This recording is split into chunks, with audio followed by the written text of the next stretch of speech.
Tech Cocktail Conversations, candid insights from startup founders, entrepreneurs, and thought leaders from around the globe. There's some really fundamental problems in the world. These are things in education, these are things in government and governance, and in healthcare. 1 out of 5 Americans, 22%, don't finish their antibiotics course. That creates super viruses that keeps people from getting well. And I should stop and say that we've spent quite literally hundreds of millions of dollars on public service announcements trying to convince people to finish the antibiotics course, because otherwise it's a big problem.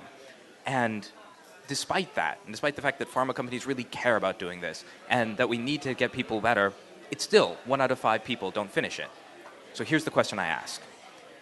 Is this people's fault, your fault, or is this the fault of the design of our intervention? And I think when I put it that way, it's obvious. It's the fault of the design of our intervention. But very few people are looking at this from the perspective where people who are sick are people.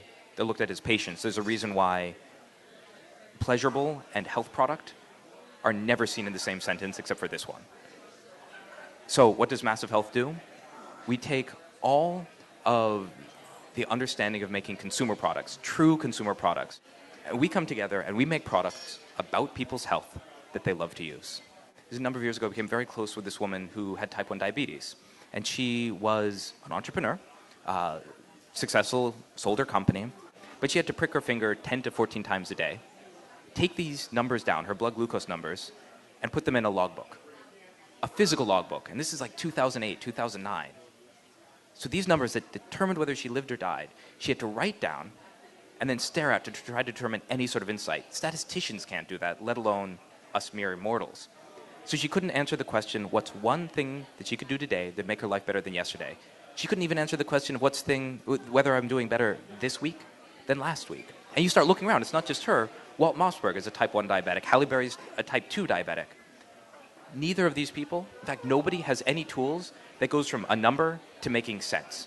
So a little bit of design here, a little bit of product can make people fundamentally healthier. And I think as an entrepreneur and as a designer, we have a moral obligation to use our passions to make the world a better place. So I want to be at a place where when I'm 20 people, and we're around 10 people now, I look around and I've hired people that are smarter than me every single time, so that by the time it's 20, I can't figure out how I get a job here in the first place. In terms of actually hiring, one of the most important things I think you can do as an entrepreneur is really understand your vision. There are 2 types of companies, the kind you build to flip and they exploit a market opportunity. And I'm not going to poo-poo those. Those are important, they fulfill a function. But I think there's a second type, which you're going for, your billion-dollar companies, you're building companies that last. And for those, you have to tackle a problem that matters. And once you do that, the very best people are swayed more by what matters and what their legacy will be. Woody Allen, I think, has famously said that 90% of life is showing up. Same thing in entrepreneurialism and doing a startup. You need to spend time outside of the field in which you're comfortable. Why do I say this? Because the currency of genius is metaphor. Why? Because metaphor makes the non-obvious obvious, and great ideas are almost universally obvious in hindsight. So if you can have a breadth of experience, have as many metaphors to draw from, IDEO calls these T people, where you have one very strong expertise and then you just know a lot from a lot of other groups and domains. So if you can make those analogies easily, there's nothing new under the sun.